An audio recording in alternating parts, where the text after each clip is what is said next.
مرحبا. شفت فيديو اليوم وجعني بجد، لأنه نحن بعد ما تم تحرير سوريا على قولكم إنه الناس رح تفرح، رح تستقر، والبلد رح تكون بأمان أكتر. الفيديو اللي شفته هجرة السوريين من سوريا باتجاه لبنان، ازدحام شديد على المعبر لحتى يدخلوا على لبنان. ولما سألوهم إنه شو سبب الهجرة، قالوا لعدم الأمان، لأنه الروح أغلى من البيت، فتركنا بيوتنا وطلعنا خايفين على حالنا. الخوف وعدم الأمان. معقول؟ كمان بالمقابل، طبعا هي المقابلة أو هي الصورة، الفيديو اللي عم بحكي لكم هيك عنه الهجرة، موجود على قناة الجديد اللبنانية. يعني بإمكانكم تعملوا بحث وتشوفوا قديه في هجرة والناس عم تفكر بالهجرة. وبإمكانكم تسألوا السوريين نفسهم قديه عم يفكروا إنه يطلعوا من سوريا لأنه ما فيها أمان. الفيديو الثاني اللي هو عكس تماما، يعني بيخليك تشعر بالتفاؤل، هي مقابلة مع السيد أحمد الشرع قائد العمليات العسكرية، اللي قائد العمليات العسكرية لتحرير سوريا من النظام الفاسد. عم يقول إنه حررنا بما أن رجعت دمشق لحضارتها. كتير حلو هذا الحكي. وإنه هلأ سوريا صار لها حضور ووجود دولي وعالمي، كمان كتير حلو هذا الحكي. وإنه حقوق السوريين برقبتي وعلى راسي من فوق، وإنه أي حدا عنده حقوق شخصية فهو أكيد رح يسمع ورح يلبي الحقوق، إلا من تلوثت يداه بالدماء، كلياتنا معه، إنه حتى هذا بيتحاكم وضمن القانون. وإنه عم يطالب بعدم الثأر والأحقاد، وإنه هاي خلصنا منها، وإنه ما في شيء شخصي، وإنه لحتى نبني سوريا لازم تكون الأحقاد الشخصية صارت من الماضي، يعني خلصت لحتى نقدر نبني. هذا الحكي كتير حلو، بس يا ريت تخبروه للسيد أحمد الشرع إنه على أرض الواقع هذا الحكي ما مزبوط، ما عم يصير. يعني هو كتير حلو بس على أرض الواقع ما صح.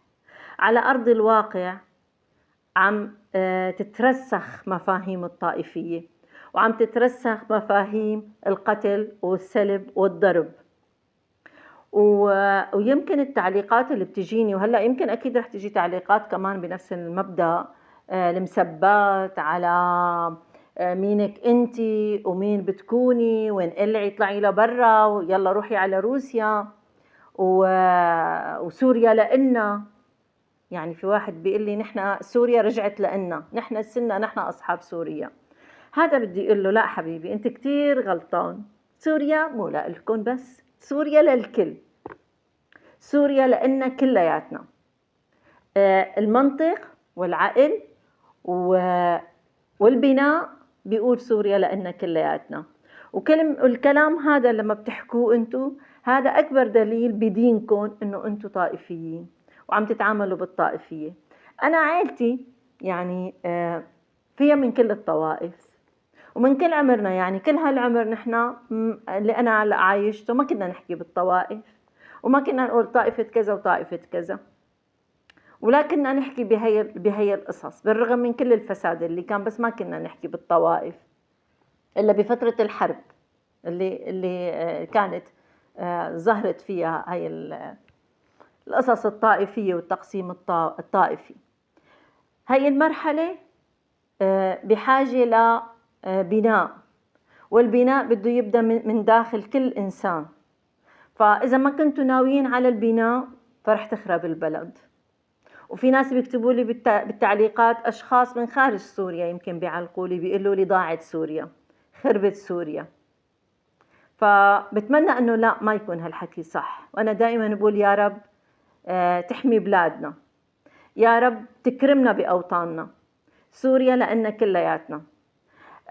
سأر ما بيصير، الأحقاد ما بتصير. تاني شيء أنتم يعني أنتم حاقدين على النظام السابق.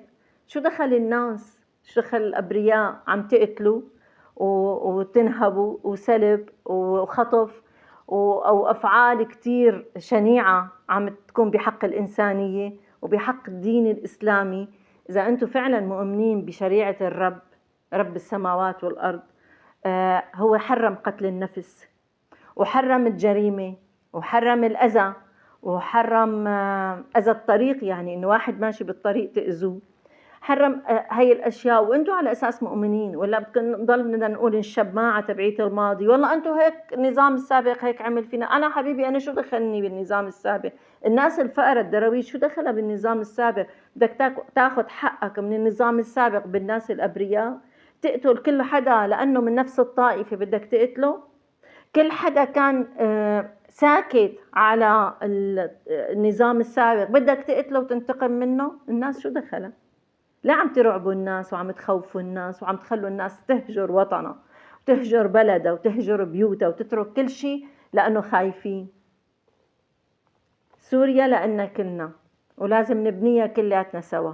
إذا ما اجتمعنا كلياتنا لحتى نبنيها رح تخرب سوريا.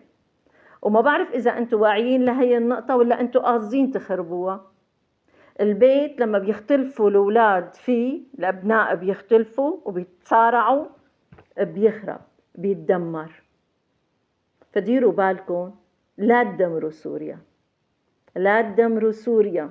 سوريا كبيرة وحضنها كبير وبيساع الكل وأم الكل. افهموا بقى، سوريا أم الكل. حاجة حقد وسئر ومن هالقصص هاي. الرب ما بيقبل، قائدكم أو قائد البلد اللي كان قائد العمليات العسكرية عم يطالبكم بهذا الشيء. فما بعرف هو بيعرف بأنه أنتوا هيك عم تساووا على أرض الواقع؟ فإذا كان بيعرف وساكت فتلك مصيبة، وإذا كان ما بيعرف فالمصيبة أعظم. والسلام ختام.